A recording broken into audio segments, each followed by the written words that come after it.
Livro, Persuasão. Autora, Jane Austen. Capítulo 10.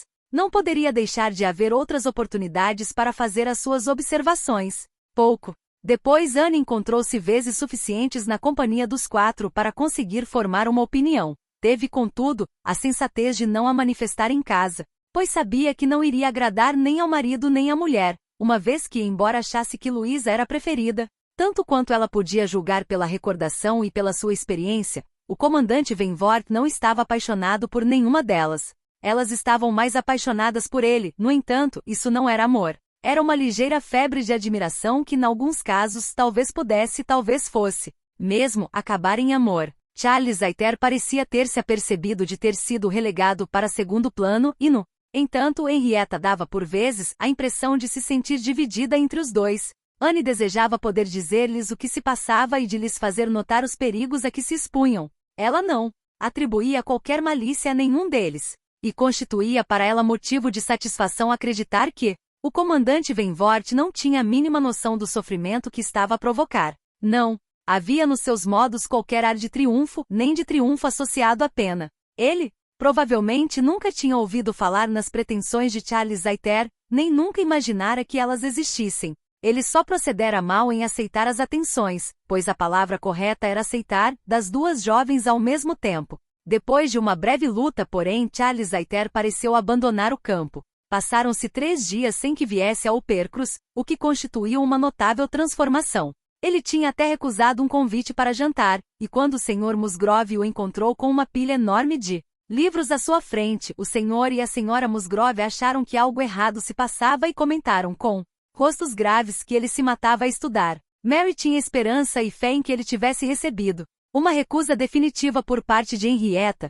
e o marido vivia na esperança permanente de o ver no dia seguinte. Anne limitava-se a pensar que Charles Hayter era sensato. Uma manhã por volta desta altura, Charles Musgrove e o comandante Venvort tinham ido caçar juntos, e as duas irmãs estavam sentadas a trabalhar tranquilamente, quando as irmãs da Casa Grande surgiram à janela. Era um belo dia de novembro, e as meninas Musgrove atravessaram o jardim e pararam só para dizer que iam dar um longo passeio e achavam, portanto, que Mary não gostaria de ir com elas, e quando Mary respondeu imediatamente com algum despeito por acharem que ela não gostava de dar passeios longos. Oh, sim, gostaria muito de ir convosco, gosto muito de dar passeios longos. Anne ficou convencida, pelos olhares das duas meninas, de que era isso precisamente o que não desejavam.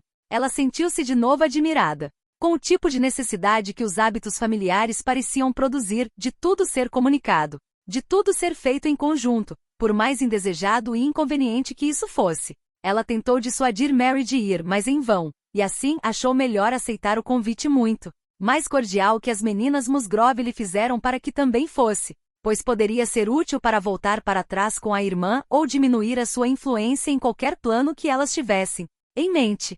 Não consigo imaginar por que é que elas haviam de pensar que eu não gostaria de dar um passeio longo, disse Mary, ao subir as escadas. Toda a gente acha que eu não gosto de andar muito.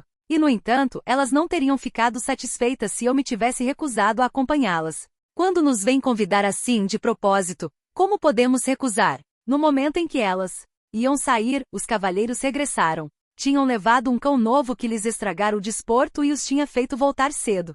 Por isso, tinham o tempo, a energia e a disposição exatas para um passeio, e juntaram-se a elas com prazer. Se tivesse previsto aquela companhia, Anne teria ficado em casa, mas, sentindo algum interesse e curiosidade, ela achou que era demasiado tarde para voltar atrás, e os 6 seguiram na direção escolhida pelas meninas Musgrove, que evidentemente consideravam que o passeio estava sob sua orientação. A intenção de Anne era não se atravessar no caminho de ninguém, e, sempre que os trilhos estreitos através dos campos tornassem necessária a separação, manter-se junto do cunhado e da irmã. O prazer do passeio deveria provir do exercício e do dia, da visão dos últimos sorrisos do ano sobre as folhas acastanhadas e as sebes encarquilhadas e de repetir para si própria algumas das 1000 descrições poéticas do outono, aquela estação que exercia uma tão singular influência sobre os espíritos requintados e sensíveis. A estação que inspirava em todos os poetas que merecem ser lidos uma tentativa de descrição ou uns versos cheios de sentimento. Ela ocupou a mente o mais possível com estas reflexões ou citações, mas quando estava ao Alcance da conversa do comandante Venvort com qualquer das meninas Musgrove era impossível não a ouvir. No entanto, ouviu muito pouco que tivesse interesse. Era apenas uma conversa animada como a de quaisquer jovens amigos. Ele conversava mais com Luísa do que com Henrietta. Luísa certamente se esforçava mais por atrair a sua atenção do que a irmã. Esta diferença pareceu aumentar, e houve uma frase de Luísa que a impressionou. Depois de um dos muitos louvores ao dia que eram constantemente proferidos, o comandante Venvort exclamou: "Que tempo maravilhoso para o almirante e para minha irmã! Eles tencionavam ir dar um longo passeio de carruagem esta manhã. Talvez os consigamos avistar de algumas destas colinas. Falaram em vir para esta zona. Onde será que eles vão capotar hoje? Oh, isso acontece com muita frequência, garanto-lhe, mas a minha irmã não se importa. Tanto lhe faz ser ou não arremessada da carruagem." "Ah, está a exagerar, eu sei", exclamou Luísa, "mas, se isso fosse realmente verdade, no seu lugar eu faria o mesmo. Se eu amasse um homem como ela ama o almirante, estaria sempre junto dele, nada nos separaria. E eu preferia que a carruagem se voltasse com ele e comigo dentro do que ser conduzida em segurança por qualquer outra pessoa." Estas palavras foram ditas com entusiasmo. "Preferia?" exclamou ele no mesmo tom. "Presto-lhe as minhas homenagens." E durante algum tempo fez-se silêncio entre eles. Anne não conseguiu de imediato lembrar-se de uma nova citação. As doces cenas outonais teriam de ser postas de lado durante algum tempo, a não ser que lhe viesse à mente algum soneto, cheio de analogias com o ano em declínio, com a felicidade em declínio e com imagens de juventude, esperança e primavera, tudo junto. Quando enveredaram em fila por outro caminho, ela conseguiu dizer: "Este não é um dos caminhos para o Introp?" Mas ninguém ouviu, ou pelo menos pareceu ouvir o Introp, porém, ou os seus arredores, pois os primos andavam por vezes a passear perto de casa. Era realmente o seu destino, e após outra meia milha de subida gradual por entre enormes cercados, em que as ruas em atividade e os sulcos recentemente abertos indicavam que o lavrador reagia contra o doce destino poético e tinha em vista o renascer da primavera, chegaram ao topo da enorme colina que separava o Percruz de Winthrop e avistaram esta última, no sopé da colina em frente. Winthrop, sem beleza e sem dignidade, estendia-se à sua frente, uma casa baixa sem qualquer característica especial e rodeada por celeiros e construções agrícolas. Mary exclamou: "Deus do céu! Aqui está Winthrop." Não fazia a mínima ideia. "Bem, acho que é melhor voltarmos para trás. Estou extremamente cansada." Henrietta, tímida e envergonhada, e não vendo o primo Charles Hayter a passear por nenhum atalho ou encostado a um portão, estava disposta a fazer o que Mary queria, mas não disse Charles Musgrove. "Não, não", exclamou Luísa num tom ainda mais ansioso, e chamando a irmã de parte, pareceram discutir acaloradamente o assunto. Charles, entretanto, estava a manifestar a sua intenção de visitar a tia, já que se encontrava tão perto, e muito evidentemente, embora um tanto receoso, a tentar convencer a mulher a ir também. Mas este foi um dos pontos em que a dama mostrou a sua resistência, e quando ele lhe fez ver a vantagem de descansar cerca de um quarto de hora em Winthrop, uma vez que se sentia tão cansada, ela respondeu resolutamente: "Oh não, absolutamente não.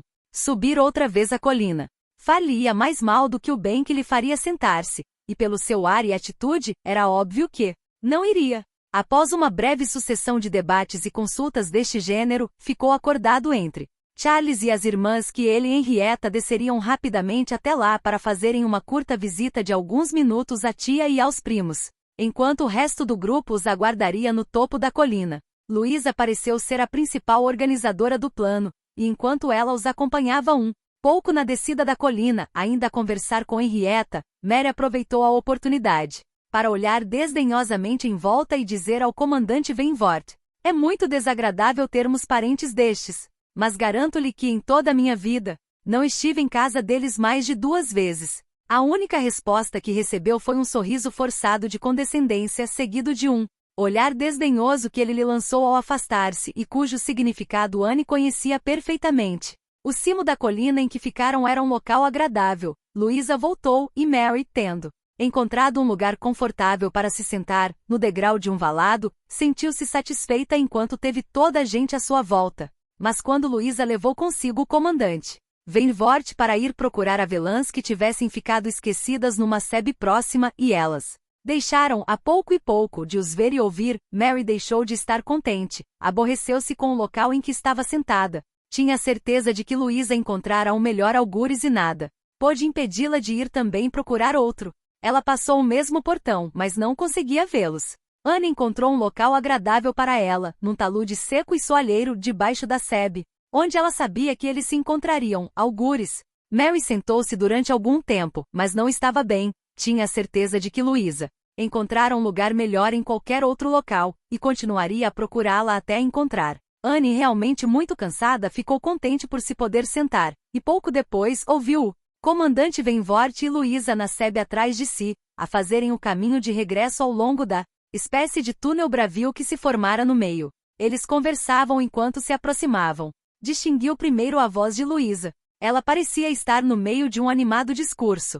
O que Anne ouviu primeiro foi: "E assim, eu a fiz ir." Não podia suportar que ela não fizesse a visita por causa de um disparate daqueles. Eu alguma vez desistiria de fazer uma coisa que decidirá fazer e que sabia estar certa por causa da atitude e da interferência de uma pessoa assim, ou de qualquer pessoa? Não, eu não me deixo ser tão facilmente persuadida. Quando me decido, está decidido. E Henrietta parecia ter decidido ir ao Winthrop, e no entanto, quase desistiu por causa de uma complacência sem sentido. Se não fosse Luísa, ela teria voltado para trás.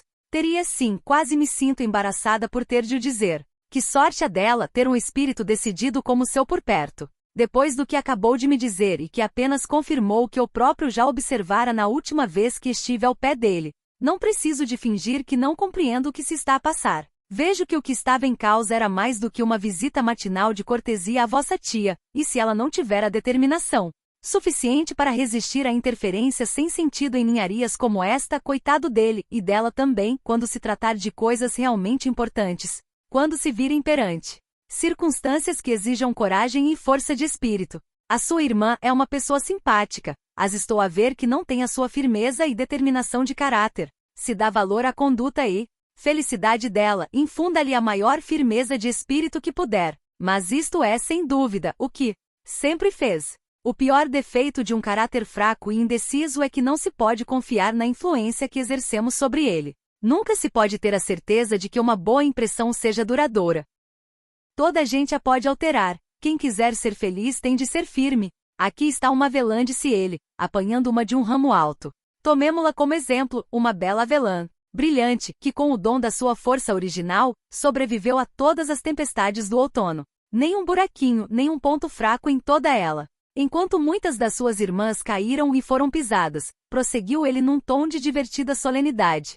Esta avelã ainda possui toda a felicidade que se supõe que uma avelã seja capaz de sentir. Depois, voltando ao seu tom sério, o meu primeiro desejo para todas as pessoas por quem me interesso é que sejam firmes. Para que Luísa Musgrove seja bela e feliz no outono da sua vida, é necessário que alimente com carinho todas as suas qualidades atuais. Ele terminou e não recebeu qualquer resposta. Anne teria ficado surpreendida se Luísa tivesse conseguido responder com prontidão a um tal discurso, palavras com tanto interesse, ditas com tanta seriedade e calor. Conseguia imaginar o que Luísa estava a sentir. Quanto a ela própria, receou mexer-se, com medo de que a vissem.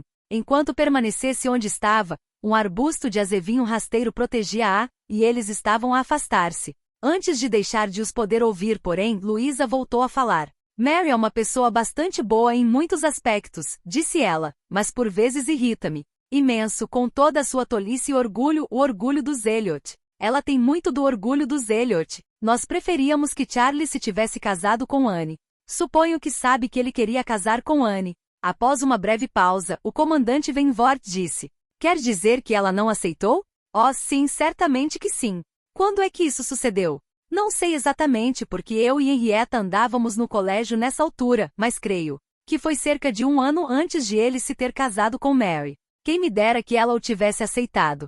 Pelo menos, teríamos gostado mais dela, e o papai e a mamã sempre acharam que foi por culpa da grande amiga dela, Lady Russell, que ela não aceitou. Eles pensam que Charles talvez não fosse suficientemente instruído e letrado para agradar a Lady Russell e que por isso ela convenceu Anne a não aceitar. Os sons estavam a afastar-se, e Anne deixou de os ouvir. As suas próprias emoções mantiveram-na pregada ao chão. Levou bastante tempo a recompor-se e a conseguir mover-se. Não tivera a proverbial sorte de quem escuta o que não deve, não ouvirá falar mal de si, mas ouvirá muita coisa que lhe causava uma profunda dor. Ficou a saber o que o comandante Venvort pensava do seu caráter, e tinham transparecido nele alguns sentimentos e uma certa curiosidade a respeito dela que lhe provocavam uma enorme agitação. Assim que pôde, foi à procura de Mary, e quando a encontrou, voltou com ela para o primeiro lugar em que tinham estado sentadas, junto do degrau. Sentiu um certo alívio pelo fato de todo o grupo se ter novamente reunido pouco depois e de terem todos retomado o passeio. O seu espírito precisava da solidão e do silêncio que só se pode encontrar no meio de muita gente.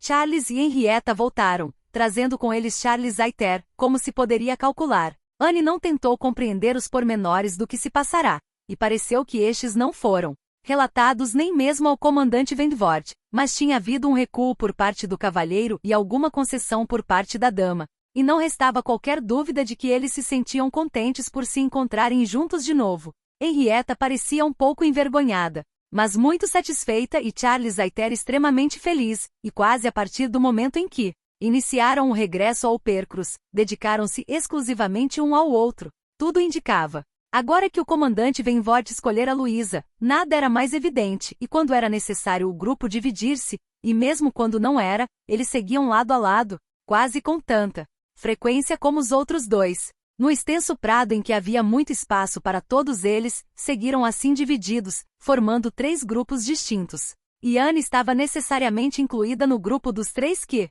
manifestavam menos alegria e menos amabilidades. Ela juntou-se a Charles e a Mary e, como se sentia bastante cansada, aceitou de bom grado o outro braço de Charles, mas Charles, embora muito bem disposto quando se dirigia a ela, estava irritado com a mulher. Mary tinha se mostrado pouco prestimosa e ia agora sofrer as consequências, as quais consistiam em ele deixar cair constantemente o braço para cortar os topos das urtigas da sebe com uma vara, e quando Mary começou a queixar-se e a lamentar-se de ser maltratada como de costume, por ir do lado da sebe, enquanto Anne nunca era incomodada no outro lado, ele deixou cair os braços de ambas, foi atrás de uma doninha que tinha visto de relance e não voltou a fazer-lhes companhia. Este longo prado era contornado por uma estrada que o carreiro por onde seguiam ia cruzar, e quando o grupo chegou à cancela de saída, viram aproximar-se a carruagem que seguia na mesma direção e que ouviam há já algum tempo. Era o cabriolé do almirante Croft. Ele e a mulher tinham dado o passeio planejado e estavam de regresso à casa. Quando tiveram conhecimento da longa caminhada que os jovens tinham feito, ofereceram amavelmente um lugar à senhora que estivesse particularmente cansada. Isso poupar-lhe-ia uma milha inteira, e eles iam passar por o Percrus. O convite foi dirigido a todas e por todas recusado. As meninas Musgrove não estavam absolutamente nada cansadas e Mary, ou se sentia ofendida por não ter sido convidada antes de qualquer das outras, ou aquilo a que Luísa chamava o orgulho dos Elliot não podia suportar ser o terceiro ocupante de um cabriolé de um só cavalo. O grupo a pé já tinha atravessado a estrada e subia ao talude em frente. O almirante estava a pôr o cavalo em movimento quando o comandante Venvort atravessou rapidamente a sebe e disse qualquer coisa à irmã. As palavras poderão ser adivinhadas pelo efeito causado. Menina Elliot, tenho a certeza de que a menina está cansada, exclamou a senhora Croft. Dê-nos o prazer de a levarmos a casa. Há bastante espaço para 3 pessoas, garanto-lhe. Se fossemos todos iguais a si, acho que nos podíamos sentar 4. Venha, por favor. Anne ainda estava na estrada e, embora tivesse instintivamente começado a recusar, não a deixaram prosseguir. A amável insistência do almirante veio juntar-se à da mulher. Eles não aceitariam uma recusa. Apertaram-se o mais possível para arranjar espaço para ela a um canto, e o comandante Venvort, sem dizer uma palavra, virou-se para ela e, em silêncio, obrigou-a a aceitar a sua ajuda para subir para a carruagem. Sim, ele fizera-o. Ela estava dentro da carruagem. E sentia que ele a colocará lá, que a vontade e as mãos dele o tinham feito, que estava ali devido ao fato de ele ter compreendido seu cansaço e de ter decidido fazê-la descansar. Sentiu-se emocionada com os sentimentos dele a seu respeito que todas estas coisas tornavam evidentes. Esta pequena circunstância parecia o remate de tudo o que acontecerá antes. Ela compreendia-o. Ele não conseguia perdoar-lhe, mas não podia ficar insensível. Embora condenando-a pelo passado, e recordando este com um ressentimento exacerbado e injusto. Embora ela lhe fosse indiferente e embora ele estivesse a afeiçoar-se a outra, mesmo assim ele não Conseguia vê-la sofrer sem desejar aliviar-lhe o sofrimento. Era uma récia dos antigos sentimentos. Era, embora inconsciente, um impulso de amizade pura. Era uma prova do seu coração generoso em que ela não conseguia pensar sem emoções. Em que o prazer e a dor se misturavam de tal forma que ela não sabia qual era dominante.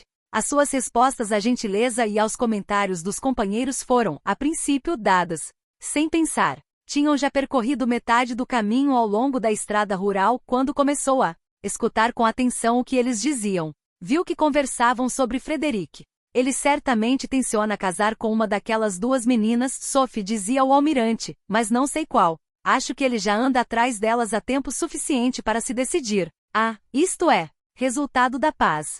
Se estivéssemos agora em guerra, há muito que ele teria tomado uma decisão. Nós, marinheiros, menina Elliot, não nos podemos dar ao luxo de ter namoros longos em tempo de guerra. Quantos dias decorreram, querida, entre o primeiro dia em que te vi e aquele em que nos encontramos nos nossos aposentos em North Yarmouth? É melhor não falarmos nisso, querido, respondeu a senhora Croft num tom alegre, porque se a menina Elliot soubesse com que rapidez nos entendemos, ela nunca acreditaria que pudéssemos ter sido felizes juntos. Mas eu já conhecia a tua reputação há muito tempo. Bem, e eu tinha ouvido dizer que eras uma menina muito bonita. De que é que havíamos de ficar à espera? Não gosto de andar muito tempo com estas coisas pendentes. Quem me dera que Frederic se decidisse e trouxesse uma dessas jovens para Kelling. Assim, elas teriam sempre companhia. E são ambas jovens muito simpáticas. Mal distingo uma da outra. São, de fato, meninas alegres e simples, disse a senhora Croft num tom de elogio mais comedido, o qual levou Anne a desconfiar de que ela, mais observadora, talvez não considerasse nenhuma das meninas dignas do seu irmão, e é uma família muito respeitável. Frederic não se poderia ligar a gente melhor. Meu querido almirante, o poste. Vamos de certeza bater nele. Mas dando, ela própria calmamente, uma melhor direção às rédeas, evitaram o perigo, e, depois disso uma vez estendendo criteriosamente a mão, evitou que caíssem numa valeta e não chocassem com uma carroça de estrume, e Anne, divertida com o estilo de condução de ambos, que ela imaginou retratar o modo como seus negócios eram conduzidos, viu-se depositada por eles em segurança no chalé. Capítulo 11. Aproximava-se a altura do regresso de Lady Russell. O dia estava já marcado e Anne, decidida a ir reunir-se a ela assim que ela estivesse instalada, sentia-se ansiosa por ir para Kelling, e começava a pensar em como a mudança iria afetar a sua tranquilidade. Ela iria viver na mesma aldeia que o comandante Venvort, a menos de meia milha dele. Eles teriam de frequentar a mesma igreja, e teria de haver relações sociais entre as duas famílias. Isto era um contra. Mas por outro lado, ele passava tanto tempo em Uppercross que quase se poderia considerar que ao sair de lá, ela estava a afastar-se e não a aproximar-se dele. E feitas as contas, ela achava que no que dizia respeito a esta interessante questão ficava a ganhar, o mesmo sucedendo quanto à mudança de companhia, ao trocar a pobre Mary por Lady Russell. Ela desejava que fosse possível evitar ver o comandante Venvort no solar. Aquelas salas tinham presenciado encontros anteriores cuja recordação seria demasiado dolorosa para ela, mas causava-lhe ainda maior ansiedade a possibilidade de Lady Russell e o comandante Venvort se encontrarem. Eles não gostavam um do outro, e nada de proveitoso resultaria da renovação do seu conhecimento, e Lady Russell se os visse juntos. Talvez pensasse que ele estava demasiado seguro de si, e ela demasiado pouco. Estas questões constituíam a sua principal preocupação quando pensava que ia deixar Uppercross, onde achava que estivera já tempo suficiente. O fato de ter sido útil ao pequeno Charles conferiria sempre alguma doçura à recordação da visita de 2 meses, mas ele estava a restabelecer-se rapidamente, e não havia qualquer outro motivo que aprendesse ali. A estada, porém, teve um final diferente, como ela nunca imaginara. O comandante Venvort, depois de não ter sido visto em Uppercross nem dado notícias durante 2 dias, voltou a aparecer e justificou-se, relatando que o mantivera ausente. Uma carta do seu amigo, o comandante Arville, que lhe chegará finalmente às mãos, dera-lhe conta de que o comandante se instalara com a família em Lyme, para aí passar o Natal. E eles estavam, por conseguinte, sem o saberem, a menos de 20 milhas um do outro. O comandante Arville nunca mais gozara de boa saúde desde que fora gravemente ferido 2 anos antes. E o comandante Venvort estava tão ansioso por voltar a vê-lo que decidirá ir imediatamente a Lyme. Estivera lá 24 horas. A absolvição foi completa, a sua amizade foi calorosamente homenageada, e foi despertada uma enorme curiosidade a respeito do amigo.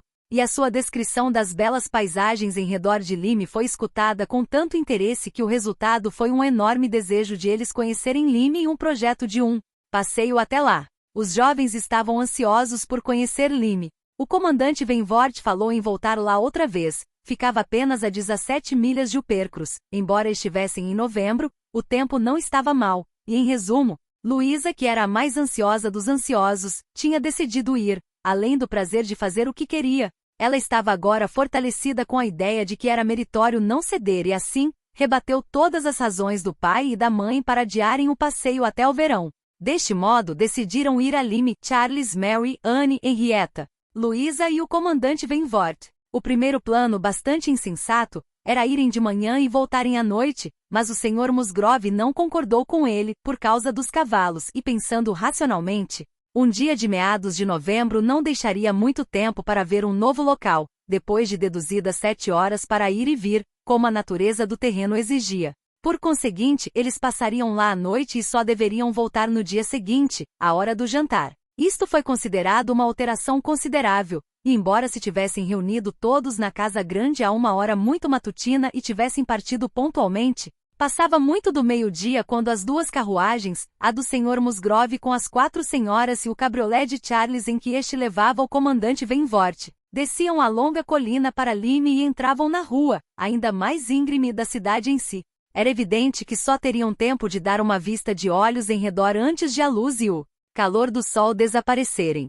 Depois de terem encontrado alojamento e encomendado jantar numa das hospedarias, o passo seguinte era, inquestionavelmente, dirigirem-se imediatamente ao mar. Era demasiado tarde no ano para quaisquer diversões ou espetáculos que Lime, como local público, pudesse oferecer. As casas para alugar estavam fechadas. Os hóspedes tinham se ido quase todos embora, já poucas famílias restavam para além das ali residentes.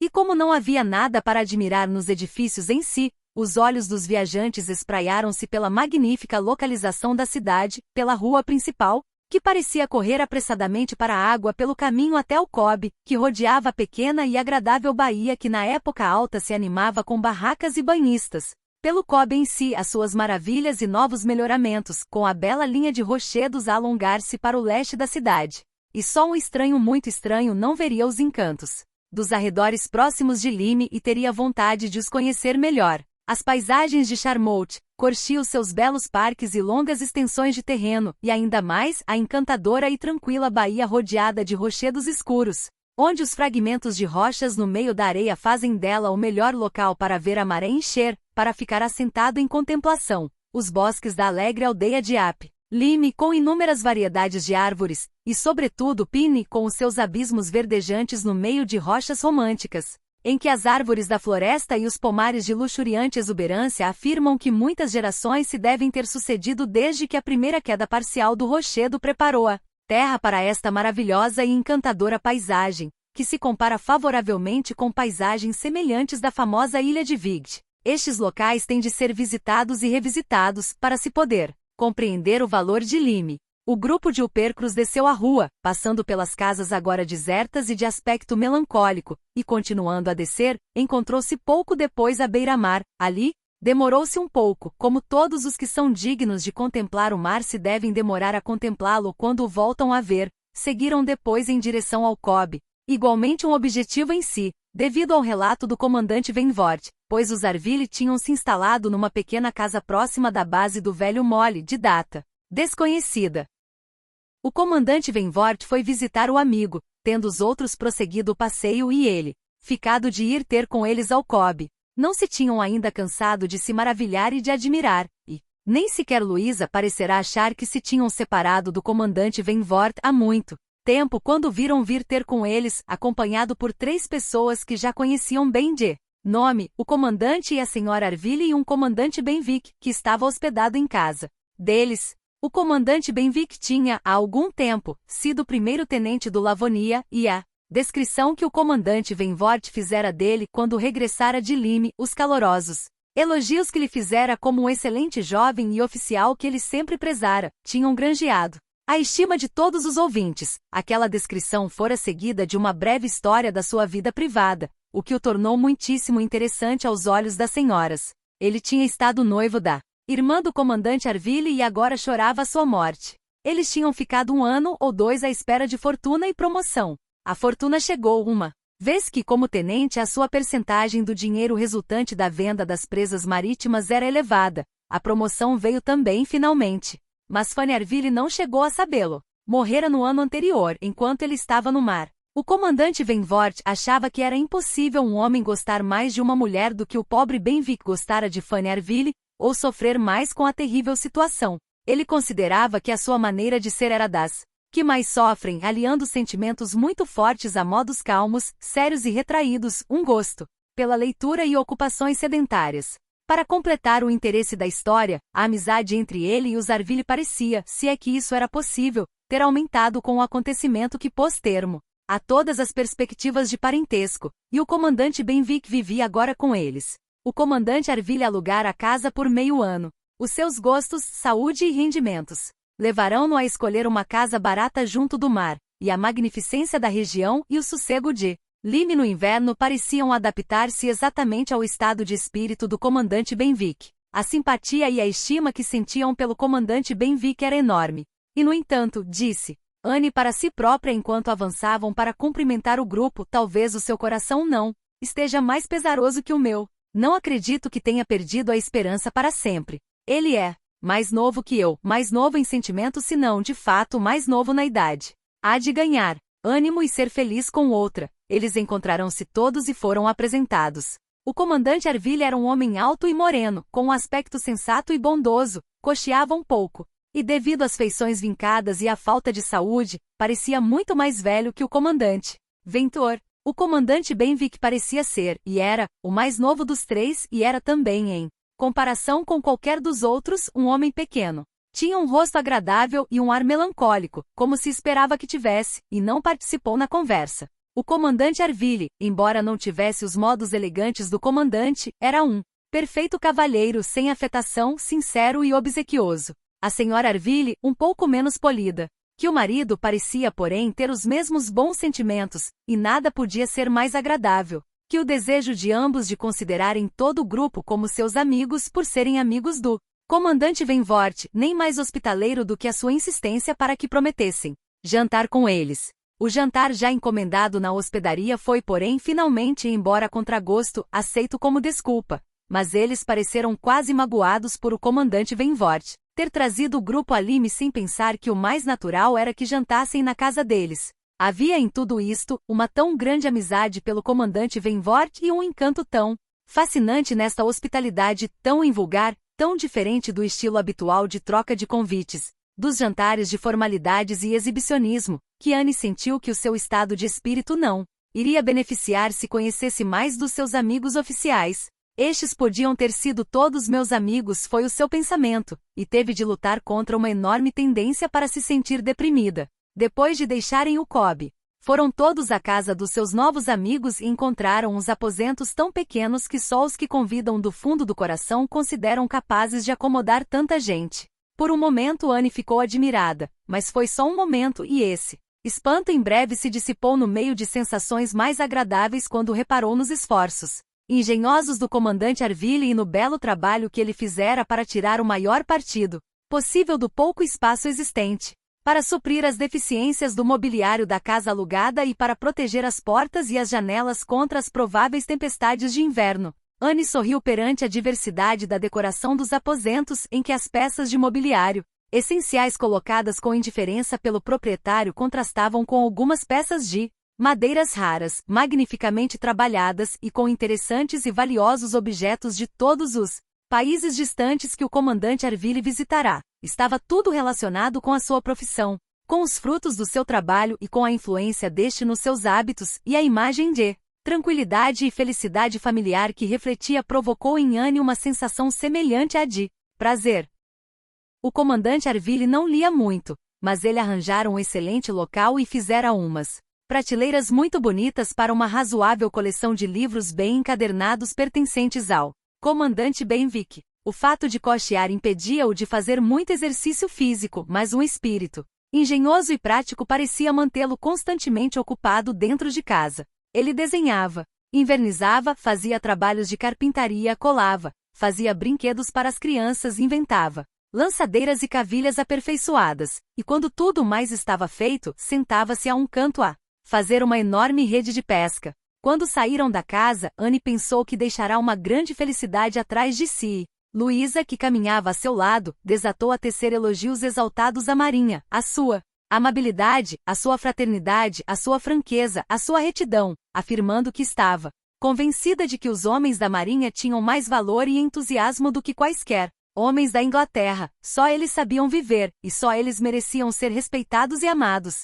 Regressaram à hospedaria para se vestirem e jantarem, e os preparativos tinham sido tão bem feitos que não faltava nada, apesar de estarem completamente fora da estação, e de não haver qualquer movimento em Lyme, e de não esperarem companhia, coisas pelas quais os donos da hospedaria pediram muitas e profusas desculpas. Por esta altura, Anne já se sentia mais à vontade na companhia do comandante Venvort do que a princípio imaginara ser possível, e estar sentada à mesma mesa que ele, trocando as amabilidades habituais, nunca passavam disso. Já não a perturbava. As noites estavam demasiado escuras para as senhoras se voltarem a encontrar antes do dia seguinte, mas o comandante Arville tinha prometido vir visitá-los ao serão, e ele veio e trouxe o amigo, com o que eles não contavam, pois tinham concordado que o comandante Benwick tinha todo o ar de se sentir oprimido com a presença de tantos desconhecidos. No entanto, ele aventurará-se a estar no meio deles, embora o seu estado de espírito não parecesse enquadrar-se na alegria geral do grupo. Enquanto os comandantes Ventvort e Arville conduziam a conversa num lado da sala e recordavam os tempos antigos, contando histórias suficientes para ocupar e divertir-os outros, Anne ficou um pouco à parte com o comandante Benwick. Um generoso impulso levou-a entabular conversa com ele. Ele era tímido e dado ao isolamento, mas a atraente suavidade do rosto de Anne e os seus modos meigos em breve começaram a fazer efeito, e Anne foi bem recompensada pelo seu esforço. Ele era obviamente um jovem com gosto pela leitura, principalmente poesia, além de ficar convencida de lhe ter proporcionado pelo menos durante um serão, o prazer de discutir assuntos pelos quais os seus companheiros habituais não tinham o mínimo interesse. Ela tinha esperança de lhe ser verdadeiramente útil, dando-lhe sugestões, surgidas naturalmente no decorrer da conversa, sobre a obrigação e o benefício de lutarmos contra o sofrimento. Pois, embora fosse tímido, ele não parecia ser reservado, parecia, pelo contrário, sentir-se satisfeito por poder libertar os seus sentimentos do retraimento habitual. Eles conversaram sobre poesia, sobre a riqueza da época contemporânea, comparavam sucintamente opiniões sobre os melhores poetas, tentando decidir qual era preferível, se Marmion se de Lady of the Lake, a que gênero literário pertenciam Geor e Debrid of Abydos, e além disso, como se pronunciava Geor. Ele mostrou conhecer intimamente as mais belas canções de um poeta e todas as apaixonantes descrições de agonia desesperada do outro. Repetiu com enorme sentimento os versos que descreviam um coração despedaçado e uma mente destruída pelo sofrimento, e ele parecia tanto desejar ser compreendido que ela se atreveu a recomendar-lhe que não lesse só poesia, e a dizer que pensava que a poesia tinha o infortúnio de raramente ser apreciada com segurança por aqueles que mais gostavam dela, e que os seres dotados de sentimentos fortes, que eram os únicos que a apreciavam verdadeiramente, eram precisamente os que deviam saboreá-la com cuidado. Uma vez que esta alusão ao seu caso não pareceu fazê-lo sofrer e ele deu a ideia de, pelo contrário, ter ficado satisfeito, ela atreveu-se a prosseguir com a conversa, e sentindo que o seu espírito mais amadurecido no sucedido lhe concedia esse direito, atreveu-se a recomendar a inclusão de mais prosa nas suas leituras cotidianas. Quando lhe foi pedido que exemplificasse, ela referiu às obras dos nossos uma poema em 6 cantos de Walter Scott, 2 poema de Walter Scott, 3 poema de Lord Byron, 4 poema de Lord Byron, melhores moralistas, as coleções das mais belas cartas, as memórias de personalidades experimentadas e de valor que lhe ocorreram no momento como sendo obras destinadas a elevar e fortalecer a mente, de acordo com os mais elevados princípios e os melhores exemplos de resistência moral e religiosa. O comandante Benwick escutou atentamente e pareceu grato pelo interesse que estava implícito, e embora tivesse abanado a cabeça e suspirado, manifestando a sua dúvida quanto à eficácia de qualquer livro no alívio de uma dor como a sua, anotou os nomes dos livros recomendados por ela e prometeu procurá-los e lê-los Quando o serão terminou, Anne não pôde deixar de achar divertida a ideia de ter vindo a Lime para pregar paciência e resignação a um jovem que nunca tinha visto antes, mas, refletindo mais seriamente, também não conseguiu deixar de temer que, tal como muitos outros grandes moralistas e pregadores, ela tivesse sido eloquente a um ponto em que a sua conduta dificilmente suportaria um exame minucioso. Capítulo 12. Anne e Henrietta foram as primeiras do grupo a levantar-se na manhã seguinte e resolveram ir passear até ao mar antes do pequeno almoço. Foram até a areia e ficaram a ver a maré encher, trazida por uma brisa de sudeste, com toda a imponência que uma praia tão plana permitia. Elas elogiaram a manhã, louvaram o mar, compartilharam o mesmo deleite com a brisa fresca e ficaram em silêncio, até que Henrietta começou subitamente a conversar. Oh, sim, estou absolutamente convencida de que, com muito poucas exceções, o ar do mar é sempre saudável. Não há dúvida nenhuma de que fez muito bem ao Dr. Shirley depois da sua doença, fez na primavera passada 1 ano. Ele próprio diz que a estada de 1 mês em Limley fez melhor do que todos os medicamentos que tomou, e que estar perto do mar o faz sentir jovem outra vez. Assim, não posso deixar de pensar que é uma pena que ele não viva sempre à beira-mar. Eu acho que ele devia deixar o Percruz de vez e fixar-se em Lyme. Tu não achas, Anne? Não concordas comigo que é o melhor que ele poderia fazer, tanto para ele como para a senhora Shirley? Ela tem primos aqui, sabes? E muitas pessoas conhecidas, o que seria uma distração para ela. E tenho a certeza de que ela gostaria de viver num local em que pudesse obter rapidamente assistência médica no caso de ele sofrer outro ataque. Na verdade, eu penso que é muito triste que excelentes pessoas como o Dr. e a senhora Shirley, que praticaram o bem durante toda a sua vida, desperdicem os seus últimos dias num lugar como o Percruz, em que, com exceção da nossa família, parecem estar isolados de todo o mundo. Eu gostaria muito que os seus amigos lhe sugerissem isso. Acho que eles deviam fazê-lo. Quanto à obtenção de uma dispensa eclesiástica com a sua idade e caráter, isso não seria difícil. A minha única dúvida é se alguma coisa o convenceria a deixar a sua paróquia. Ele é tão severo e escrupuloso no cumprimento das suas obrigações. Não achas, Anne, que ele está a ser excessivamente escrupuloso? Não achas que é um erro um clérigo sacrificar a sua saúde por causa das suas obrigações, quando estas podem perfeitamente ser desempenhadas por outra pessoa? E Lyme fica apenas a 17 milhas de distância.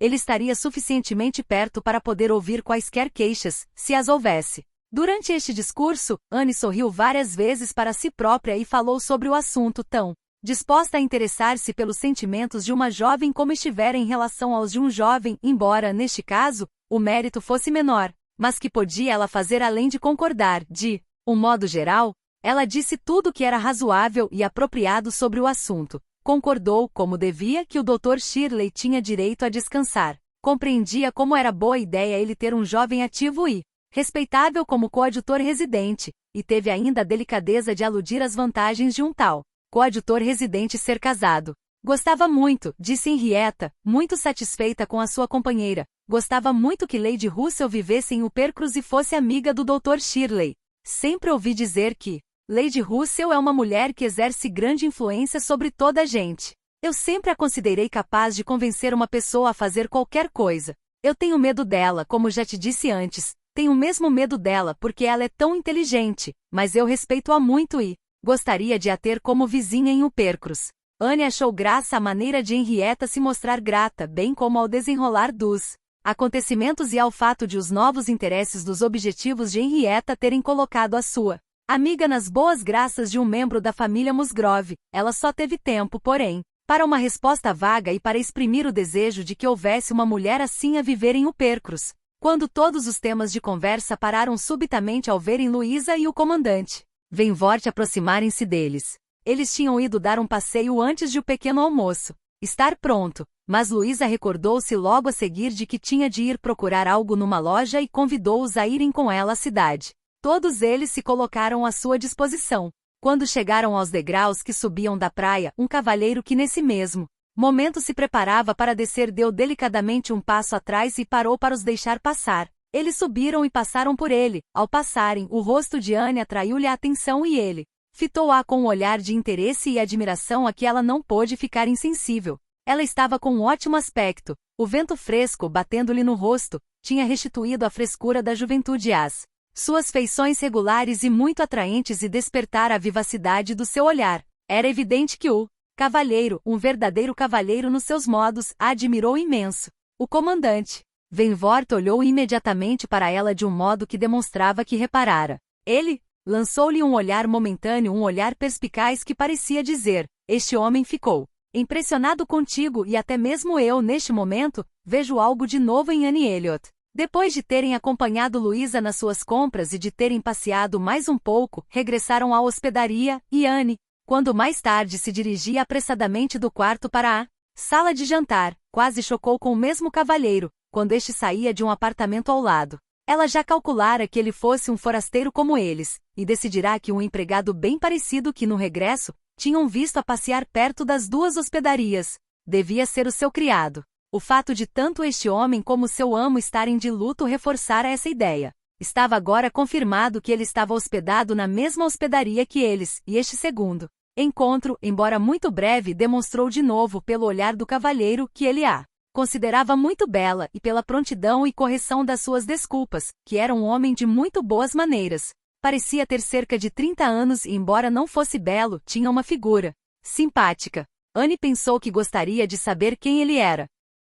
Tinham quase terminado o pequeno almoço quando o som de uma carruagem, praticamente a primeira que ouviam desde que tinham chegado a Lyme, fez metade do grupo ir à janela. Era uma carruagem de cavalheiro, um cabriolé, mas que só veio dos estábulos até a porta da frente. Deve ser alguém a partir. Era conduzida por um criado de luto. A palavra cabriolé fez Charles pôr-se de pé num salto para o comparar com o seu. O criado de luto despertou a curiosidade de Annie, e os 6 estavam já todos reunidos à janela quando o dono do cabriolé saiu da hospedaria. No meio das vênias e cortesias do pessoal, tomou seu lugar e partiu. Ah! Exclamou imediatamente o comandante Venvort olhando de soslaio para Annie. É o homem por que passamos.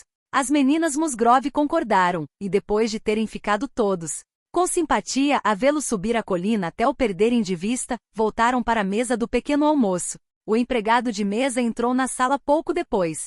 Por favor, disse imediatamente o comandante Venvort, sabe dizer-nos quem é o cavalheiro que acabou de partir? Sei sim, é o Sr. Elliot, um cavalheiro de grande fortuna. Chegou ontem à noite vindo de Sidmouth. Suponho que devem ter ouvido a carruagem, Sir, quando estavam a jantar, e seguiu. Agora na direção de Crowkerne com destino a Bath e Londres. Elliot. Antes de a frase acabar, apesar da rapidez com que o empregado a disse, muitos tinham se entreolhado e muitos tinham repetido o nome. Deus do céu! Exclamou Mary. Deve ser o nosso primo, deve ser mesmo nosso senhor. Elliot, deve ser ele. Charles, Annie, não acham? Está de luto, tal como nosso senhor Elliot deve estar. Que extraordinário! Na mesma hospedaria que nós. Annie, não achas que deve ser o nosso senhor Elliot, o herdeiro do nosso pai? Por favor, voltando-se para o empregado, não ouviu. O criado dele dizer que ele pertencia à família de Kelly? Não, minha senhora, ele não se referiu a nenhuma família em particular, mas disse que o amo era um cavalheiro muito rico e que um dia seria baronete. Estão a ver, exclamou Mary em êxtase. É exatamente o que eu disse. Herdeiro de Sir Walter Elliot. Eu tinha a certeza de que se fosse realmente ele, viria a saber-se. Podem estar certos de que está é uma circunstância que os seus criados fazem questão de proclamar onde quer que ele vá. Mas Anne, imagina só como é extraordinário. Quem me dera ter olhado melhor para ele. Quem me dera que tivéssemos sabido a tempo quem ele era para nos poder ser apresentado. Que pena não termos sido apresentados. Achas que ele tinha o ar dos Elliot? Eu mal olhei para ele. Estava a olhar para os cavalos, mas penso que tinha um pouco o ar dos Elliot. Por que não reparei no brasão? Oh, o capote do criado caía por cima do painel e tapava o brasão, foi isso. Caso contrário, tenho a certeza de que teria reparado nele, assim como na libré. Se o criado não estivesse de luto, eu tê-lo-ia conhecido pela libré. Considerando todas essas extraordinárias circunstâncias, disse o comandante Venvort, devemos considerar que foi intenção do destino não ser apresentada ao seu primo. Quando conseguiu atrair a atenção de Mary, Anne tentou calmamente convencê-la de que as relações entre o pai e o Sr. Elliot não eram, há anos, tão boas que fosse desejável tentarem ser-lhe apresentadas. Ao mesmo tempo, porém, ela sentiu uma satisfação íntima por ter visto o primo e por saber que o futuro dono de Kelling era indubitavelmente um cavalheiro com ar sensato.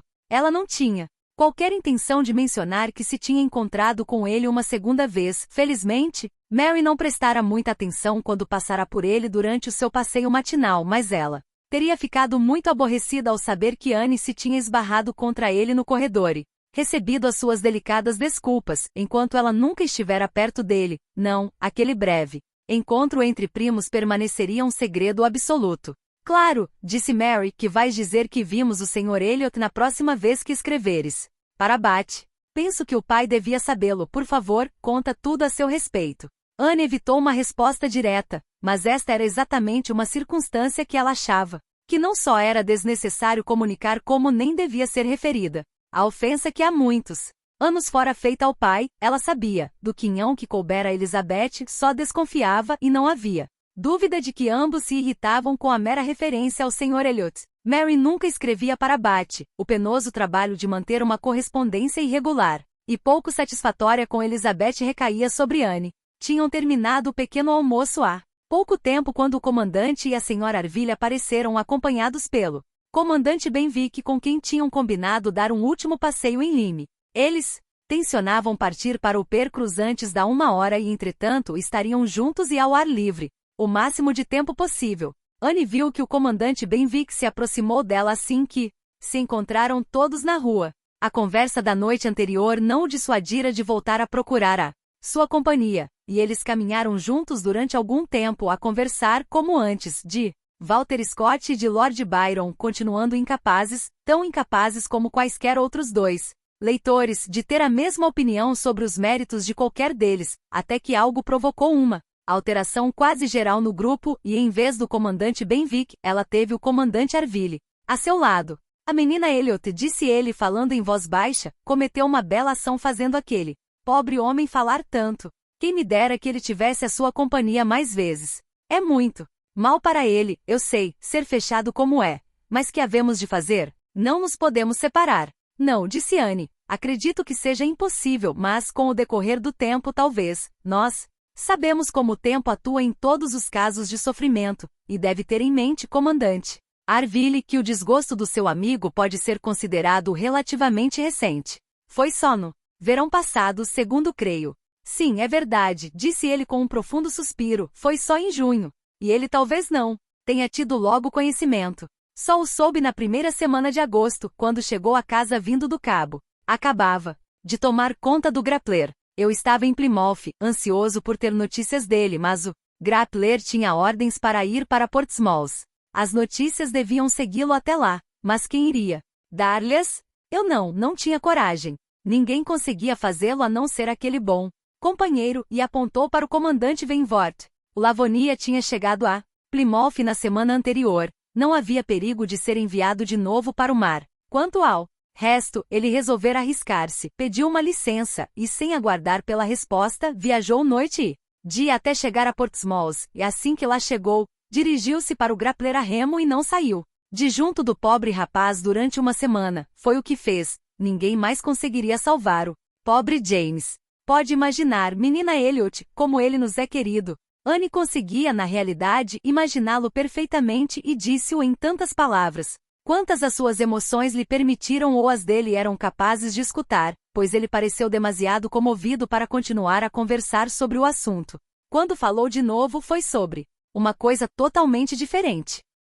O fato de a Sra. Arville ter manifestado a opinião de que, quando chegassem a casa, o marido já teria andado bastante, determinou a direção do grupo no que iria ser o seu último passeio. Acompanhá-los-iam até a porta, depois voltariam para trás e partiriam. Segundo seus cálculos, tinham exatamente tempo para isso, mas quando se aproximaram do Cobb, sentiram todos desejo de passear mais uma vez ao longo deste. Estavam todos tão interessados e Luísa tornou-se tão obstinada que chegaram à conclusão de que um atraso de 1/4 de hora não faria qualquer diferença. Assim, depois de todas as amáveis despedidas e de toda a amável troca de convites e promessas que se podem imaginar, separaram-se do comandante e da Sra. Arville à porta destes e ainda acompanhados pelo comandante Benwick, que parecia querer ficar junto deles até ao fim, foram despedir-se devidamente do Cobb. Anne viu que o comandante Benwick se aproximou novamente dela. A paisagem não pôde deixar de lhe recordar os mares azul escuros de Lord Byron, e ela prestou-lhe, de boa vontade, toda a sua atenção enquanto foi possível prestar-lhe. Em breve, porém, esta iria ser atraída noutra direção. Estava demasiado vento para que a parte do novo Cobb fosse agradável para as senhoras, e eles concordaram em descer os degraus para a parte inferior. Prepararam-se todos para descer os degraus íngremes, lenta e cuidadosamente, à exceção de Luísa, que queria saltar, ajudada pelo comandante Venvort. Em todos os seus passeios, ele tinha de a ajudar a saltar dos taludes. Achava a sensação deliciosa. Desta vez, dada a dureza do solo, ele mostrou-se mais relutante, mas acabou por fazê-lo. Ela desceu sã e salva e imediatamente, para mostrar como gostara, subiu os degraus a correr para voltar a saltar. Ele aconselhou-a a não fazer, pois o embate era demasiado grande, mas foi em vão que ele falou e argumentou. Ela sorriu e disse: estou decidida, vou saltar. Ele ergueu as mãos. Ela precipitou-se um segundo antes do tempo, caiu no chão do Cobb inferior, de onde a levantaram. Inanimada. Não havia qualquer ferimento, sangue ou lesão visível, mas tinha os olhos fechados. Não respirava, e o rosto tinha a palidez da morte. Foi um momento de horror para todos os que a rodeavam. O comandante Venvort, que a tinha levantado, estava de joelhos com ela nos braços, olhando-a com um rosto tão pálido como o dela, num silêncio de agonia.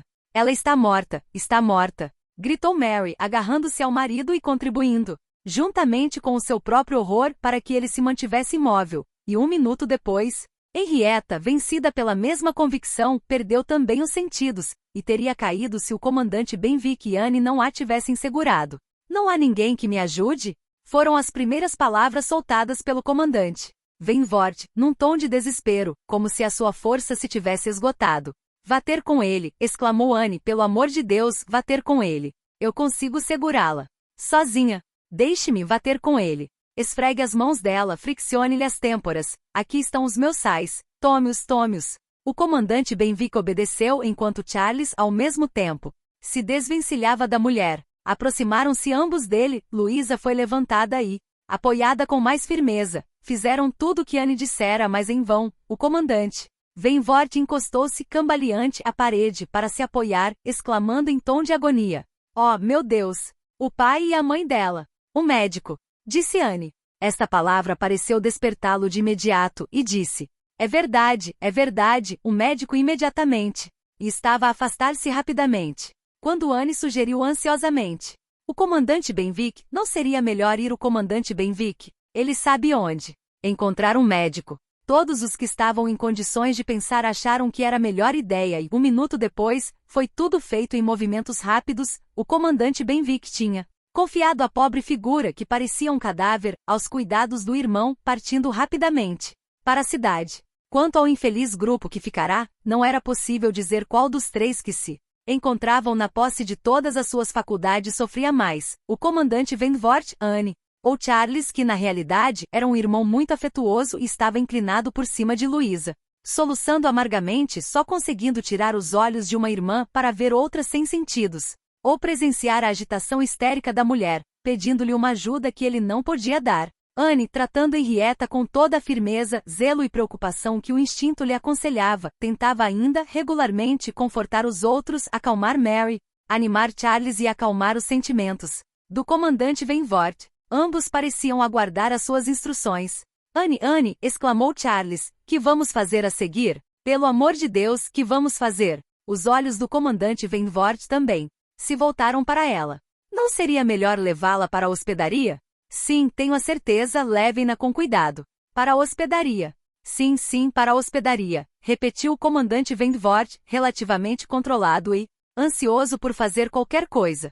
Eu levo-a. Musgrove, tome conta dos outros.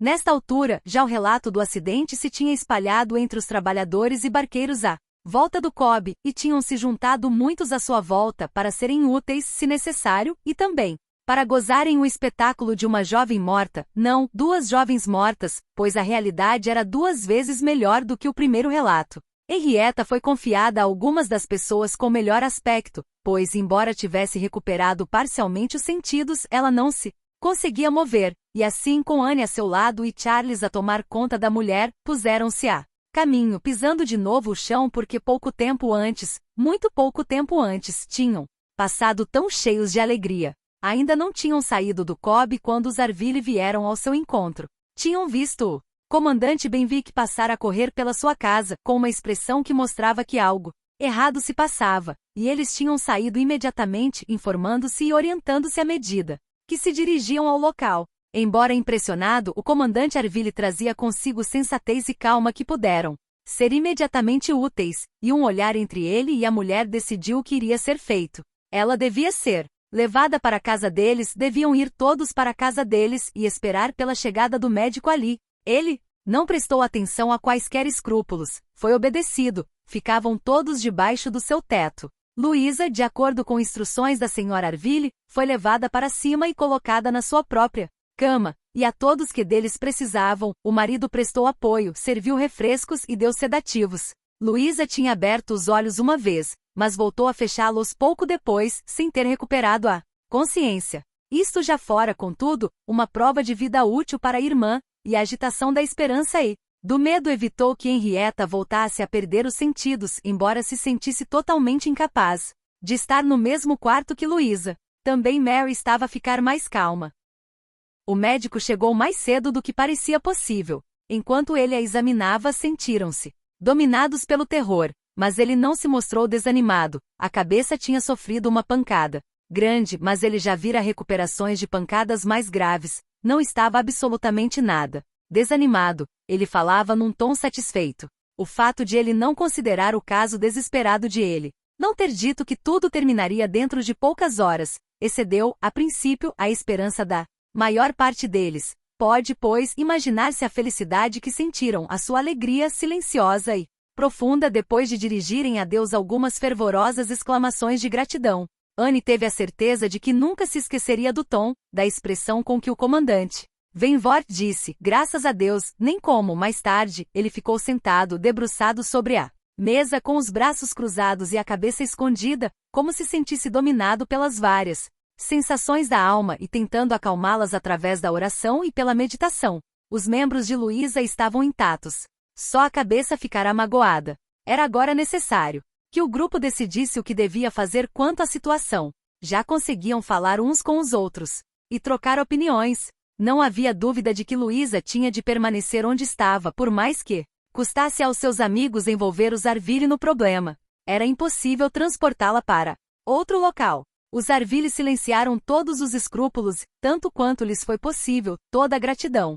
Eles tinham previsto tudo e feito todos os preparativos antes de os outros terem começado a pensar. O comandante Benwick teria de ceder o quarto e dormir noutro local, e ficou tudo decidido. Eles só estavam preocupados com o fato de a casa não poder alojar mais pessoas, e no entanto, se pusessem as crianças no quarto da criada ou armassem um burro em qualquer lado, conseguiriam arranjar lugar para mais 2 ou 3, supondo que eles quisessem ficar, embora, com respeito a tratar da menina Musgrove, podiam deixá-la sem a mínima preocupação, entregue aos cuidados da senhora Arville. A senhora Arville era uma enfermeira com muita experiência, e a sua ama, que há muito vivia com ela e viajara com ela para todo lado, também o era. As duas eram suficientes para tomar conta dela de dia e de noite. Tudo isto foi dito com uma franqueza e sinceridade irresistíveis. Charles, Henrietta e o comandante Benwick trocavam opiniões e durante algum tempo foi apenas uma troca de palavras de perplexidade e terror. O Percruz, a necessidade de alguém ir ao Percruz, a notícia que tinha de ser transmitida, como deveria ser dada ao senhor e à senhora Musgrove, amanhã já ia avançada, a uma hora que eles deveriam ter partido, a impossibilidade de chegarem a uma hora razoável. A princípio, a única coisa que conseguiam fazer era soltar exclamações deste gênero, mas, após algum tempo, o comandante Benwick, fazendo um esforço, disse, temos de decidir, e, sem perder um minuto, todos os minutos são preciosos. Alguém deve partir para o Percruz. Imediatamente. Musgrove, ou tu ou eu, um de nós tem de ir. Charles concordou, mas declarou a sua resolução em não sair dali. Ele tentaria incomodar o comandante e a senhora Arville o menos possível, mas quanto a deixar a irmã naquele estado, isso ele não devia nem queria fazer. Isso ficou decidido, e Henrietta, a princípio, afirmou mesmo. Em breve, porém, ela foi persuadida a mudar de ideias. De que servia ela ficar? Ela que não conseguia entrar no quarto de Luísa nem olhar para ela sem sofrer tanto que ela própria precisava de que a socorressem. Ela foi forçada a admitir que não ficaria a fazer nada, no entanto, continuou a mostrar-se relutante em partir, até que, ao lembrar-se comovida do pai e da mãe, desistiu, concordou, ficou ansiosa por chegar à casa. O plano tinha chegado a este ponto quando Anne, saindo do quarto de Luísa, não pôde deixar de ouvir o que se seguiu, pois a porta da sala estava aberta. Então está decidido, Musgrove, exclamou o comandante Venvort, você fica e eu acompanho a sua irmã à casa. Mas quanto ao resto, quanto aos outros, se ficar alguém para ajudar a senhora Arville, penso que só pode ser uma pessoa. A senhora Charles Musgrove vai querer, sem dúvida, voltar para junto dos filhos, mas se Anne quiser ficar, não há pessoa mais indicada, nem mais capaz que Anne. Ela parou por um momento para se recuperar da emoção de ouvir falar assim a seu respeito. Os outros dois concordaram calorosamente com o que ele dissera, e depois ela entrou na sala. Anne fica, tenho a certeza de que não se importa de ficar a tomar conta dela, exclamou ele, voltando-se para ela e falando com um ardor e ao mesmo tempo, uma ternura que quase pareceu fazer reviver o passado. Ela corou intensamente, e ele caiu em si e afastou-se. Ela disse que estava disposta a ficar, faria isso com todo o prazer. Era nisso que estivera a pensar, desejando que lhe permitissem fazê-lo. Uma cama no chão do quarto de Luísa seria suficiente para ela se a senhora Arville estivesse de acordo.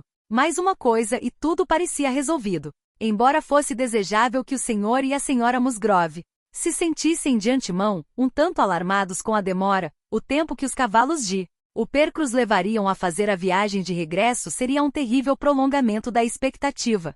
E o comandante Venvort propôs, e Charles Musgrove concordou, que seria muito melhor que ele alugasse uma caleche na hospedaria e deixasse a carruagem e os cavalos do Sr. Musgrove, os quais seguiriam para casa bem cedo na manhã seguinte, o que teria a vantagem de levar notícias sobre como Luísa passará a noite. O comandante Venvort apressou-se a fazer todos os preparativos que lhe diziam respeito, devendo ser seguido pouco depois, pelas duas senhoras. Quando Mary teve conhecimento do plano, porém, foi o fim de toda a tranquilidade que este trouxera. Ela mostrou-se tão infeliz e foi tão veemente, queixou-se tanto da injustiça de ter de partir, enquanto Anne ficava, Anne, que não era nada a Luísa, enquanto ela era sua cunhada e tinha mais direito de ficar no lugar de Henrietta. Por que não haveria ela de ser tão útil como Anne? E ir para casa sem Charles, sem o marido? Não, era demasiada crueldade. Em resumo, ela disse mais do que o marido conseguiu suportar e, quando ele cedeu, nenhum dos outros se pôde opor.